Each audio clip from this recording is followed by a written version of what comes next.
Good evening all of you and welcome to today's daily test paper discussion. Finally आज जो paper conduct हुआ था उसके discussion करेंगे।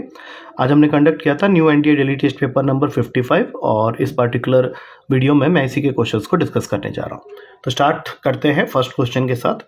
पहला क्वेश्चन जिसके दो पार्ट्स बने हुए हैं, ये क्वेश्चन बाइनोमियल थ्योरम चैप्टर का है, जिसमें हमें एक्सपेंशन करना है एक्स स्क्वायर प्लस 1/x पूरे के पावर में 15 का। और सबसे पहला पार्ट जो है क्वेश्चन का, he is asking to find out the value of the independent term in the given expansion, जो कि मैंने यहाँ लिखा है।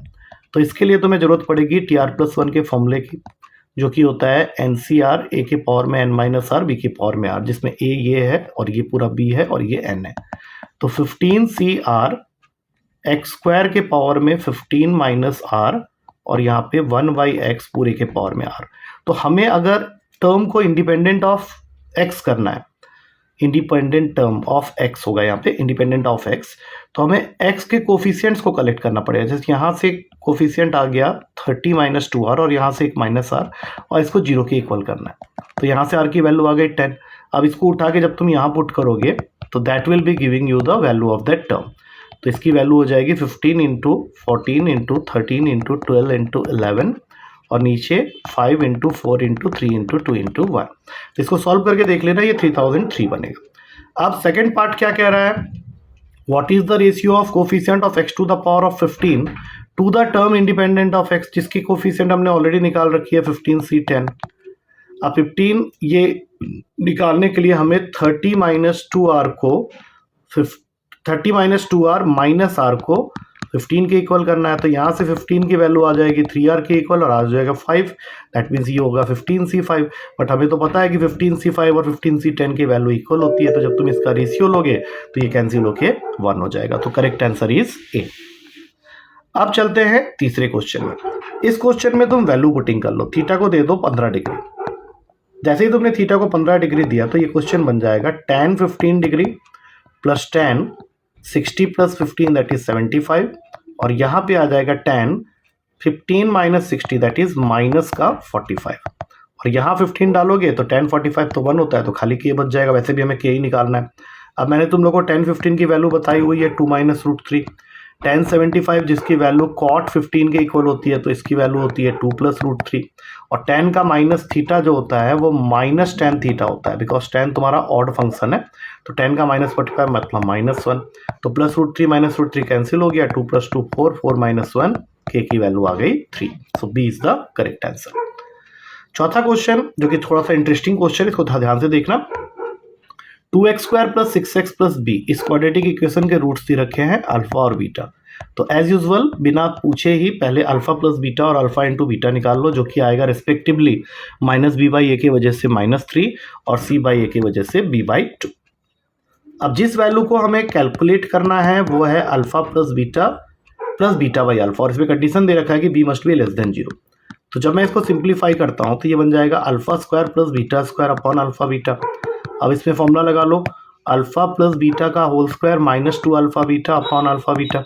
अब ये बन जाएगा 9 माइनस बी अपॉन b/2, जिसका 2 ऊपर भाग गया, तो 18 माइनस 2b अपॉन b, जिसको मैं लिख सकता हूँ 18/b -2। अब हमारे क्वेश्चन में ये ऑलरेडी गिवन है कि b जो है वो लेस देन 0 है, तो इसका मतलब है कि 18/b जो होगा वो भी लेस देन 0 होगा।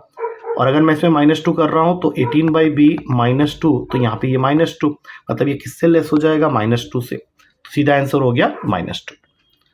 उसके बाद नेक्स्ट क्वेश्चन है कि तुम्हारे पास में 2 पॉइंट को ज्वाइन करने वाला लाइन है, और वो जो 2 पॉइंट्स है उसमें पहला कोऑर्डिनेट है एंड पॉइंट का 2,3 और दूसरा एंड पॉइंट है -1,2। जिसको कट कर रहा है ये line x plus 2y equals to lambda, और इसको डिवाइड कर रहा है इन द रेशियो 3:4 इंटरनली। तो इसके लिए मैंने तुम लोगों को शॉर्टकट पहले ही बताया हुआ है कि m/n is equals to minus का ax1 plus by1 plus c upon में ax2 plus by2 plus c, जिसमें से ये पहला एंड पॉइंट है x1 y1 और ये दूसरा एंड पॉइंट है x2 y2।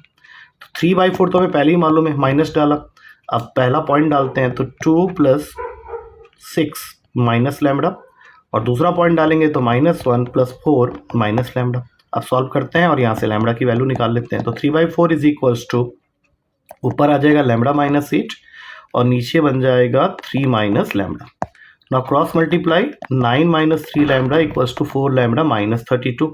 अब यहाँ से 7 लैम्डा की वैल्यू हो गई 23 नहीं 41 और लैम्डा की वैल्यू आ जाएगी 41/7। ए इज द करेक्ट आंसर। अगला क्वेश्चन जो कि काफ़ी इंटरेस्टिंग है, इसके लिए पहले ट्रायंगल बना लो। वेक्टर का क्वेश्चन है। एबीसी तुम्हारा ट्रायंगल है। डी को उसने मिड पॉइंट लेने के लिए बोला है बीसी का, ई को मिड पॉइंट लेना है सीए का और एफ को मिड पॉइंट लेना है एबी का। अब वो तुमसे पूछ रहा है कि वेक्टर एडी जो है, वेक्टर एडी इसकी वैल्यू क्या होगी। तो उसके लिए क्या करो, तीनों का मीटिंग पॉइंट करवा दो, क्योंकि तीनों जाके जहां मीट करेंगे वो कहलाएगा तुम्हारा सेंट्रॉइड। और सेंट्रॉइड की ये प्रॉपर्टी होती है वो किसी भी मीडियन को 2:1 के रेशियो में डिवाइड करता है। That means AG ratio GD is 2:1।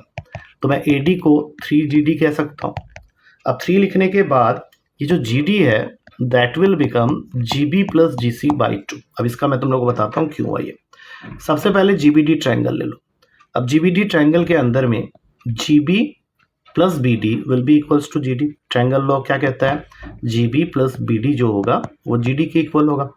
और उसी तरह से जीडीसी ट्रायंगल में सेम उसी तरीके से चलो, GC plus CD is equals to GD के इक्वल होगा। अब अगर मैं दोनों को ऐड करता हूं तो यहां तो आ जाता है 2GD, लेकिन बीडी और सीडी के डायरेक्शन ऑपोजिट है तो ये कैंसिल हो जाएंगे और यहाँ पे आ जाएगा जीबी प्लस जीसी। तो फाइनली जीडी की वैल्यू को हम लोग रिप्लेस कर सकते हैं जीबी प्लस जीसी बाई 2 से। तो यही मैंने यहाँ पे किया है। अच्छा, ये करने के बाद अब जीबी की अगर मैं वैल्यू लिखूं तो वो बन जाएगा 2/3 ऑफ ईबी, और उसी तरह से जीसी की अगर मैं वैल्यू लिखूं तो 2/3 ऑफ एफसी। अब जैसे ही मैंने ब्रैकेट खोला तो ये बन जाएगा 2EB और यहां से आ जाएगा 2 तो कैंसिल हो जाएगा, ये 3/2 हो गया ना। 3/2 को मैंने बाहर खींच दिया तो खाली बच जाएगा EB प्लस FC, जिसको मैं लिख सकता हूं B माइनस BE और माइनस CF। इसको उल्टा कर लो, EB को हम लोग लिखेंगे माइनस BE और FC को लिखेंगे माइनस CF। तो ये तुम्हारा अवेलेबल है डी ऑप्शन में। So D is the correct answer. अगला क्वेश्चन परमुटेशन का बहुत ही बेसिक सा क्वेश्चन है। 3 डिजिट का नंबर बनाना है। कंडीशन नंबर 1 लेस देन 600 होना चाहिए। डिजिट्स अवेलेबल आर 1 2 3 4 7 एंड 9 और रिपीटेशन अलाउड है। तो देखो 600 से नीचे का नंबर बना रहे हो तो 100 प्लेस में 7 और 9 को छोड़ के जो बाकी डिजिट्स है 1 2 3 4 में से कोई भी आ सकता है। That means this place can be filled in 4 different ways, either 1 2 3 और 4। बाकी रिपीटेशन तो अलाउड है, तो 6 डिजिट्स तुम्हारे पास अवेलेबल है, 6 लिख दो, आंसर हो गया 144। So C is the correct answer. 8वां क्वेश्चन करने के लिए तुम्हें ये पता होना चाहिए कि जब भी कोई वेक्टर तीनों एक्सिस के साथ में एंगल बनाता है अल्फा बीटा गामा, तो उसको हम लोग डायरेक्शन कोसाइन के फॉर्म में रिप्रेजेंट करते हैं कॉस अल्फा कॉस बीटा और कॉस गामा से, और उनके स्क्वायर का सम हमेशा 1 के इक्वल होता है। इस बात को ध्यान में रख के हमें स्टेटमेंट की वेरिफिकेशन करनी है। पहला स्टेटमेंट, कॉस 2 अल्फा का फॉर्मूला पहले लिख लो जो कि होता है 2 cos square alpha -1, cos 2 beta का फॉर्मूला 2 cos स्क्वायर बीटा -1 और cos 2 गामा का फॉर्मूला 2 cos स्क्वायर गामा -1। अब इन तीनों से 2 कॉमन ले लो तो अंदर आ जाएगा cos square alpha plus cos square beta plus cos square gamma, और जितने -1 है उनको अलग कर लो तो 3 -1 है -3 हो गया। इसका सम हमें 1 पता है तो 2 - 3 आंसर आ गया -1। दैट मीन्स पहला स्टेटमेंट तो मेरा सही है।